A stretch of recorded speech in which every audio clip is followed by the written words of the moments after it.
Bom dia, povo! E aí, voltei, né, para nossa aula de português. E como vocês sabem que tem um e-mail, exclusivamente para todos as matérias, tem de espanhol, então vai ter também de português. De português e redação vai ser um só, tá? Porque como eu dou aula para vocês e pro nono ano, dou para vocês e o nono ano, vai ser um e-mail só. E hoje nós vamos falar sobre as palavras parônimas. As palavras parônimas são duas palavras que são bem parecidas na escrita e são parecidas também na pronúncia. Parecidas, não iguais, certo? É bom que vocês entendam a relação do que é igual e do que é parecido. Elas têm a escrita parecida, têm a pronúncia parecida, porém seus significados são diferentes.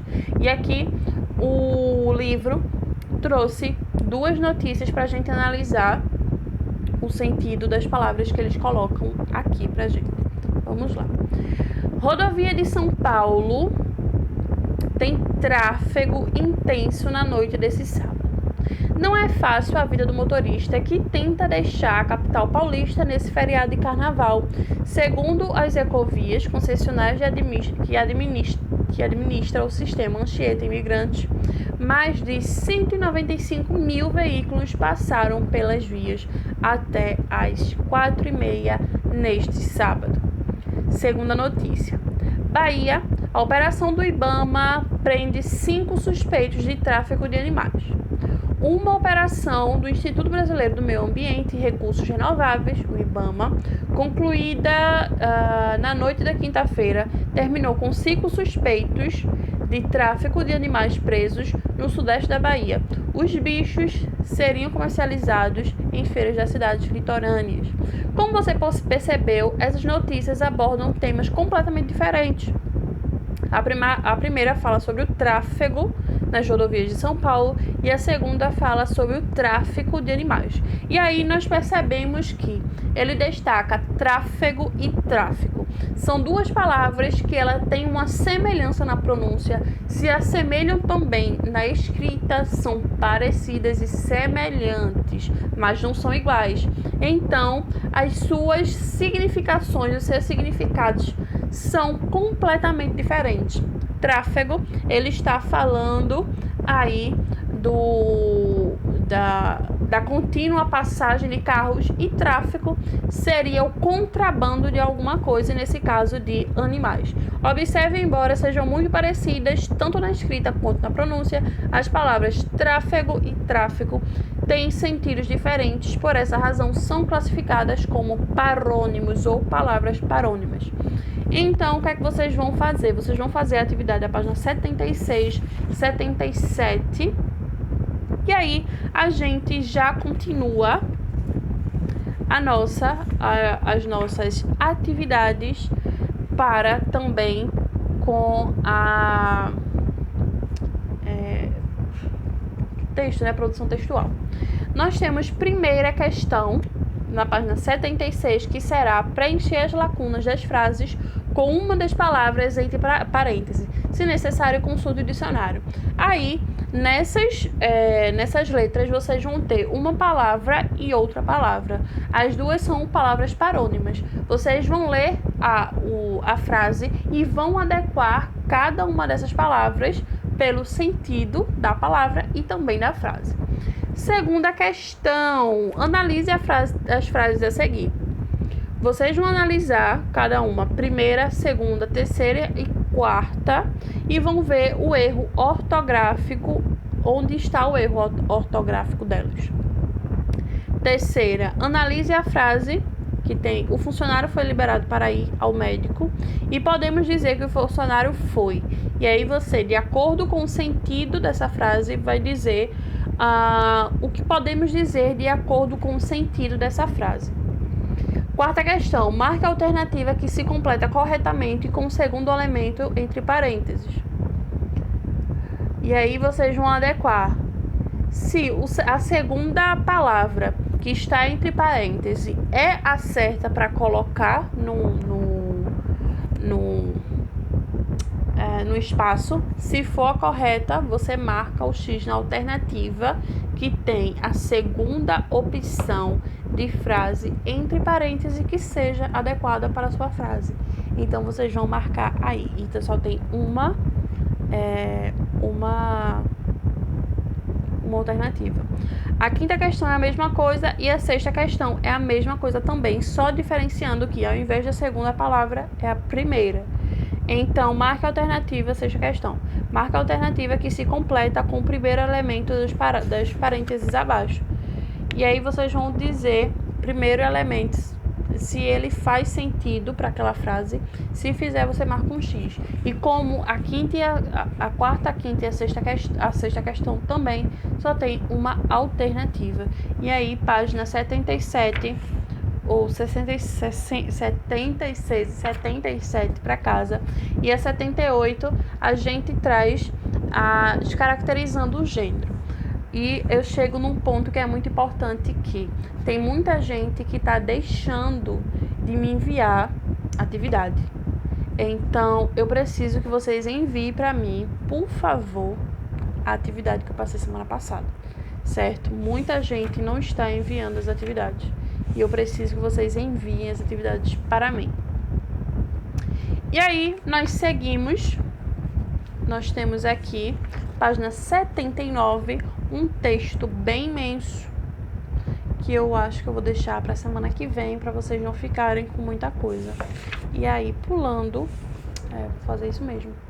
Pulando, vamos para a página 84, falar um pouquinho sobre o complemento nominal. O que seriam os complementos nominais? Vamos lá. Nós temos aí um quadrinho. Vamos lá, complemento, leia a tira. Vamos ler a tira. A questão da arte é uma metafísica do afã latente.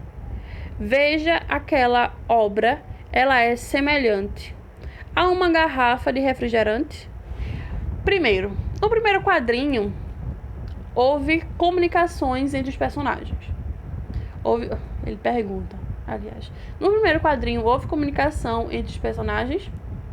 Segundo, pelo contexto, um dos personagens parece ser um especialista em obra de arte. Quem é? Terceiro, no segundo quadrinho, um nome semelhante aparenta sentido completo. E aí vocês vão dizer. No primeiro capítulo, revisamos o conceito de predicação. Vimos que os verbos transitivos apresentam algumas exigências para completar seu sentido, ou seja, exercem predicação. E aí, os verbos transitivos, eles têm, de fato, exigências para ter o sentido completo. E aí, nós vemos a predicação, o predicativo, o que é? Nós temos verbo transitivo, direto e indireto.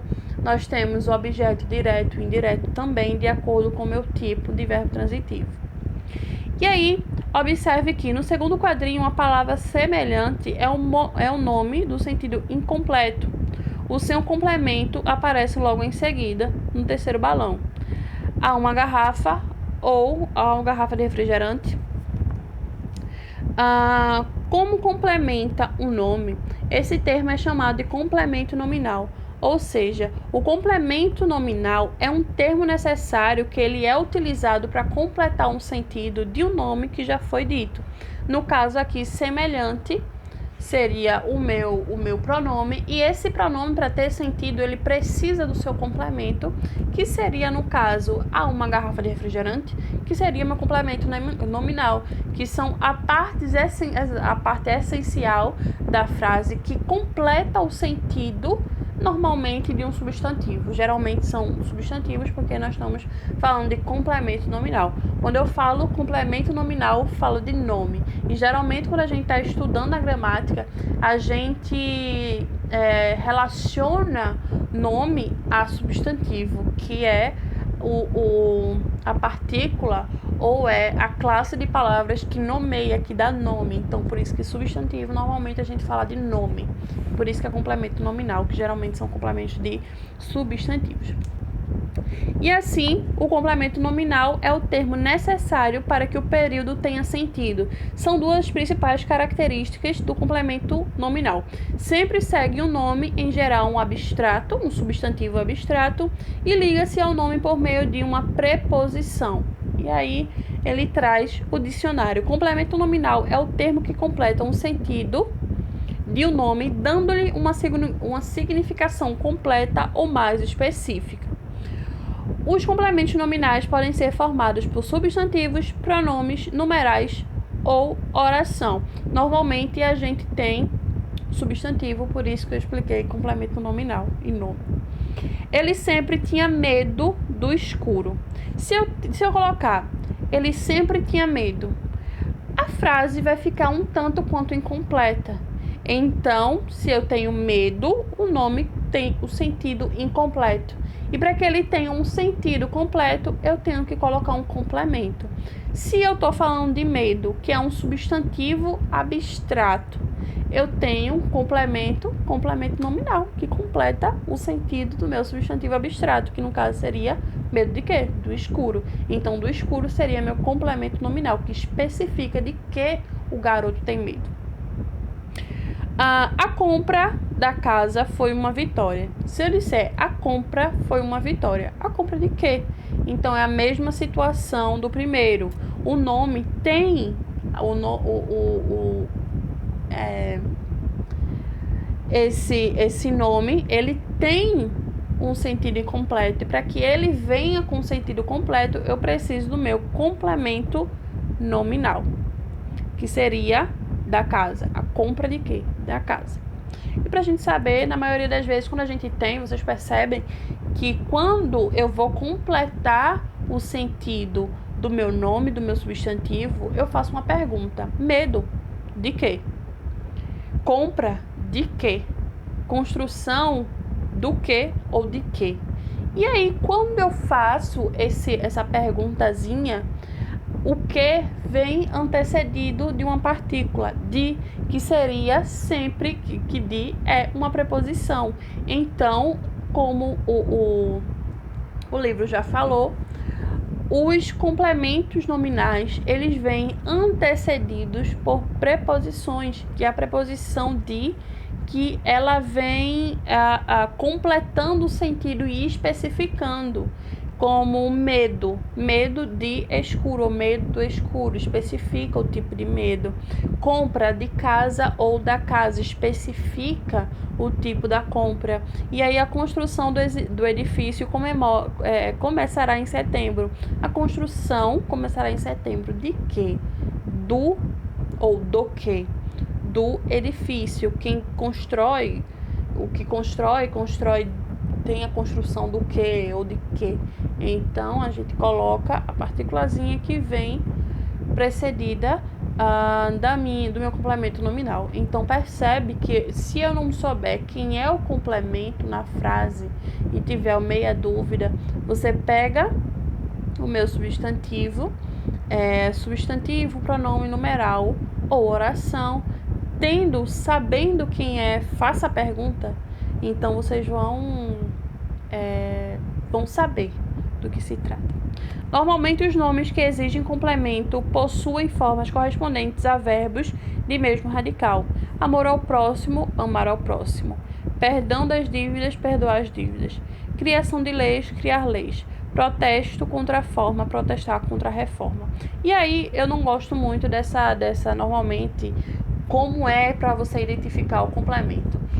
Você só vai saber identificar um complemento se você souber identificar o que é um substantivo, um pronome, um numeral ou uma oração. Faça a pergunta para essas palavras e você saberá quem é o seu complemento. Não precisa dizer como é que o complemento vem, não.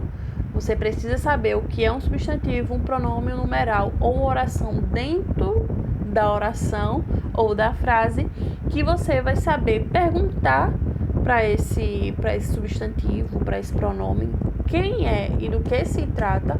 Aí sim você vai ter seu complemento nominal e será muito mais fácil fazer a pergunta do que saber como é que ele é construído. Complemento nominal, no caso, tá, minha gente? E aí nós podemos vir agora Página 85. O complemento nominal representa o paciente, o alvo da declaração, expressa por um nome, remessa de cartas, queima de fogos, de recordação do passado.